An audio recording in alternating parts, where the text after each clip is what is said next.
કે બેઝ તેની ચકાસણી કરવા માટેનો પ્રયોગ સમજવાનો છે. પહેલાં આપણે કેટલા પદાર્થો લીધેલા છે.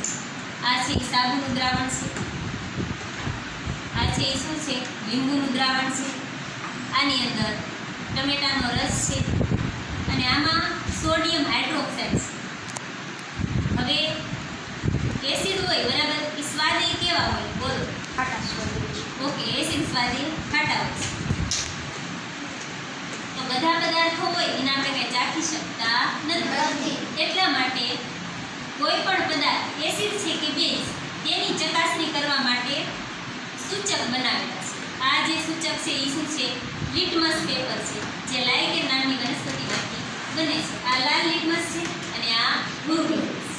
હવે આપણે પહેલા કોઈ પણ પદાર્થ એસિડ છે કે બેઝ એની ચકાસણી કરવા માટે બંને લિટમસ પેપર લઉં છું. આ છે લાલ અને આની અંદરથી એક લિટમસ કેવું લઈ લેવું, બરાબર?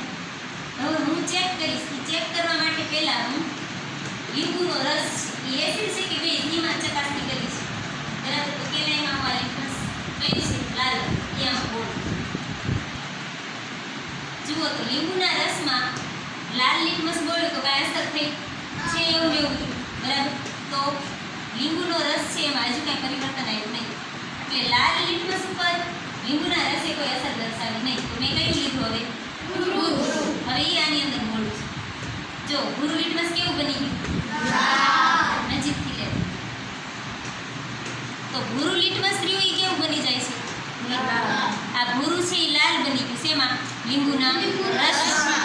તો ભૂરું લિટમસ કેવું બને? લાલ બને. તો એવા પદાર્થને શું કહેવાય? એસિડ કહેવાય. તો આપણે લીંબુનો રસ તેમાં મૂકી શકીએ એસિડ, લીંબુનું દ્રાવણ. બરાબર, ખબર પડી? હવે બીજો પદાર્થ લઈએ.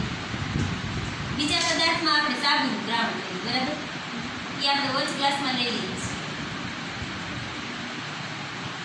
હવે સાબુનું દ્રાવણ એસિડ છે કે બેઝ એ આપણે નક્કી કરવા માટે પાછું લિટમસ પેપર લઈશું.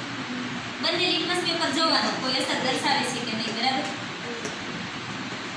આમાં એક લિટમસ પેપર કાઢ અને તું આની અંદર એક લિટમસ.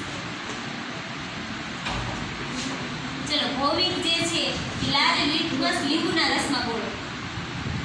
બતાવો બધે. જુઓ લાલ લિટમસ કેવું બની ગયું?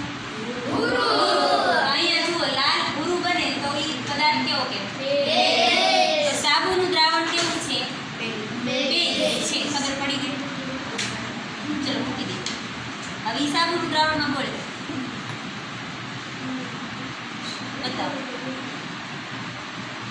ભૂરા લિટમસની કાંઈ અસર થતી